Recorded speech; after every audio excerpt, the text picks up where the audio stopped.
with no H.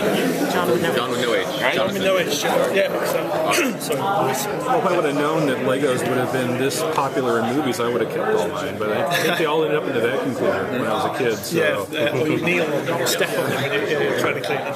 Chinese torture, they just make you kneel on Legos instead of rice. Yes. That's cool. Well, I'm anxious to see. I mean, I've seen the teasers. I'm anxious to see the whole thing. How long did it take to put this thing together? So we probably started it. It's probably been a 2-year process. So we'll have started it off coming up with the draft treatment, running it by Lego, and talking to DC about getting them comfortable really with what is a more parody take. We'd obviously done video games because I designed all the video games as well. So we sort of got familiar with Lucas and all those different licenses. So part of the process was talking through with Lego and DC and getting them comfortable. We're going to take these characters and make them larger than life. So that was great fun. They had lots of great feedback and allowed us to do some great stuff, which you'll see. But I guess it was a good long time with that. We then got the script written and approved by David Goodman, who's a great scriptwriter. So I did a treatment, he wrote that up into a script. And then from that being approved to us finishing was around about 12 months for us to produce the movie. We made the video game at the same time. So the plan was always to write a story for a movie. We wanted to make a movie because the video games are always based on movies generally. And we'd struggled with the first Batman video game because we couldn't really use the movies because they just got too dark. So for the second one we always planned, well, let's make a movie, a Lego Batman movie, and then we can base our video game on that. And then how it happened is making a movie to the quality you want to make it takes longer than we'd realised with the video games. So the video game came out first, and then the movie's coming out now. So that's the sort of process. So it was about a year from start to finish on the movie after the script was written. It was about 3 months for the script. How did you sell the studio on, all right, we've had a successful franchise with the video games, 1 and 2. The games are fun to play. We like when they die, they actually break apart and everything else. How do you sit there and go, all right, now we want to make a full-length feature, 88 minutes of this? Well, part of it, I kind of answered there, is that, we said, look, our characters have voices now.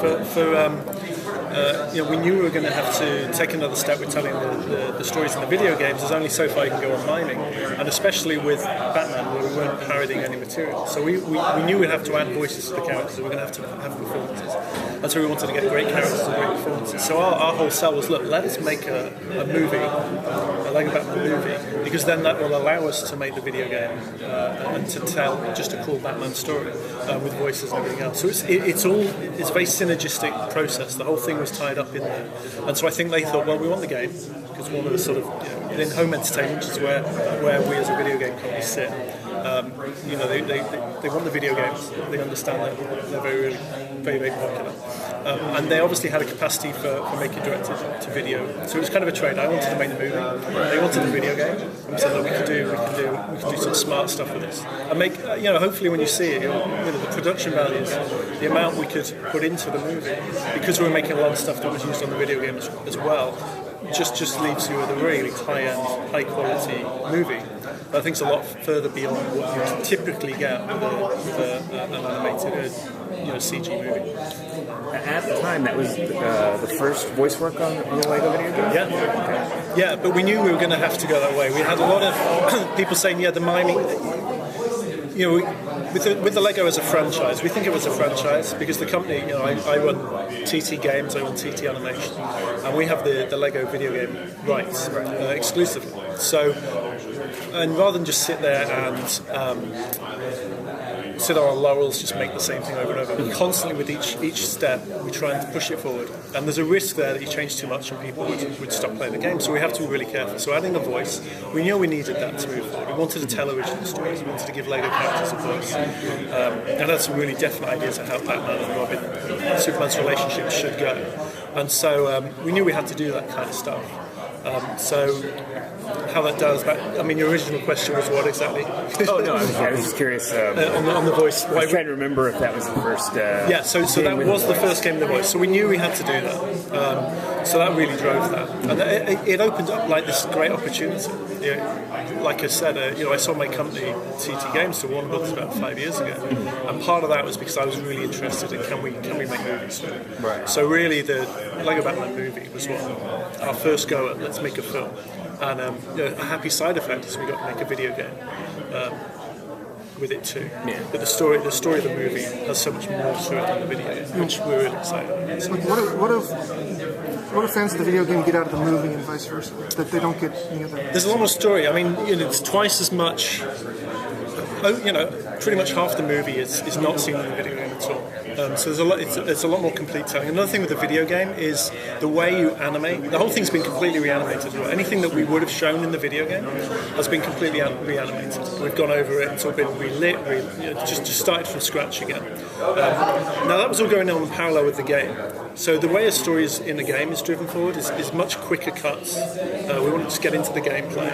We're giving you critical bits of information, and then you're going to have 45 minutes, an hour before you see another piece of the story. So it's a much more disconnected experience. So there's lots of clever twists and fun gags and lots of running jokes throughout the movie. That when a scene broken into these little bits in the video game, you don't get to see it correctly. I know some people have tried to put bits together on the internet and sort of stitch it all together. It doesn't work. It's a different experience, and I hope when you see it today, you'll say, okay, this all makes sense now. So it's like trying to watch one of your favourite movies, cutting out loads of essential bits, stitching it all together, and then playing it slightly quicker than it should be. It's not how it was ever intended to be. So we're really excited. But does it follow some of the levels, like the car chase? Because we made the movie story what you did animatic, and then based the game on that, then the beat points are broadly similar for sure. There's an awful lot of content that wasn't in the video game. So how do you avoid repeating some of the parody stuff that's already out there from other sources? In terms of parodying, like Batman or DC, or just generally the parodies of other people who've had a go at Batman and Superman. Yeah, like Robot Chicken would do something. Yeah, sure. I mean, I think we have very distinct characters that I think work really well for us. And again, if you've played the game, you'll have seen how Robin acts like a little kid who's always trying to impress his dad, who's Batman, and Superman's just absolute loner, just wants to do it himself. He has no time for Robin messing up because he thinks everyone should be as efficient as him, and he hates the fact Superman can fix everything all the time. So we went into these really specific character types, and I know other people have had some fun and done various bits and pieces, but I think our key thing, everything we've done as Lego in terms of parody, is that the characters themselves believe. Lego Batman believes he is Batman. There's no argument. He is Batman. But, he's not mugging to the camera and winking and doing that kind of stuff. And a lot of the parodies that are out there are very much sort of knowing. What's funny is these characters think they are the characters. They never play up to the camera, and there aren't cheap gags as such in that way. But I think what's funny about it is watching them earnestly trying to do what they do.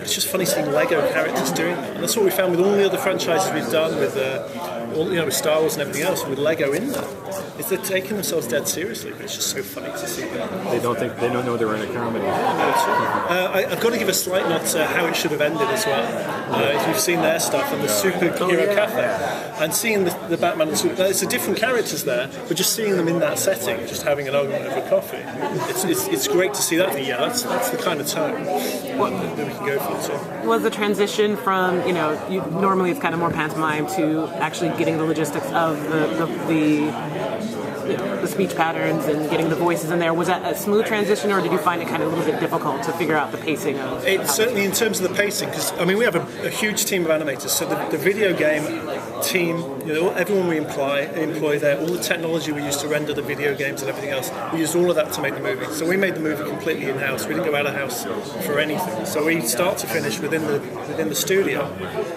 except for we went out for the writers and obviously the voice actors.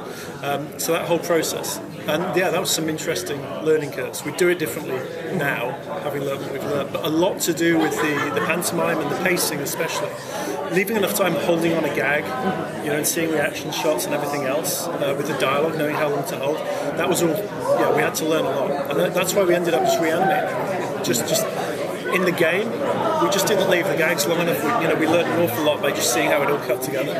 And it's a world of difference when you see the finished movie. It all just sort of flows, we think, all flows and makes sense. But we were lucky because we got to do it in the game and then observe the reactions and then tighten it up and change it. So I think as a standalone product, looking at the movie, I think it works really well. We're really pleased with it. What next would you like to see Lego do, or what other project you have that would be an ideal project that you haven't gotten the license to yet? There's tons of stuff I'd love to do that we wouldn't be allowed to do. I'd love to do Lego Aliens. I think Lego Matrix. There's some great, hundreds of identical agents with some really, really cool stuff. And lots of people ask for this stuff. Why aren't you doing Lego Game of Thrones? Let me point out, Lego makes toys for kids. You could probably figure that. So there's stuff you'd love to do. But like Lego Disney or any of that stuff? Well, I mean, Disney own Marvel and they own Lucas, so there's a whole bunch of stuff there. And we toyed with things. I think we turned down Lego Toy Story. We as a company made the Toy Story video games, and then Lego made the toys for the Toy Story movies. And we just thought a video game, or a movie of a video game of a toy in a movie. I just didn't, what we liked with. I mean, this is the other thing. Is when we look at a property, you look at it and say, what does Lego add to this? What does it give you permission to do that you couldn't normally do? So you can get things like does Lego do Teenage Mutant Ninja Turtle sets? And you think, well, you can make a Teenage Mutant Ninja Turtle video game. I'm not saying we will or we won't. But if you look at it, well, what does adding Lego in there do? And you think, well, it's already slapstick and fun and for kids and over the top. Adding Lego is just a confusing element. When you take something dark and add Lego, you can start parodying. And I think that's where things. I mean, I'm not saying Star Wars is dark, but it's got its own authority. It's got this presence where there's a little bit of slapstick, which is probably trying to ignore that giant things. But really, it takes itself seriously. It's got a serious story to tell, and there's high points and low points, and it's when you get in there and start parodying that. Imagine, I mean, Lord of the Rings is a far better example. When you've got Gandalf saying "You shall not pass," and it's a Lego figure. Right. You can say exactly the same line. It's just funny. So no Twilight Lego. Next question. I'm going to give you Travis right now. Oh, okay.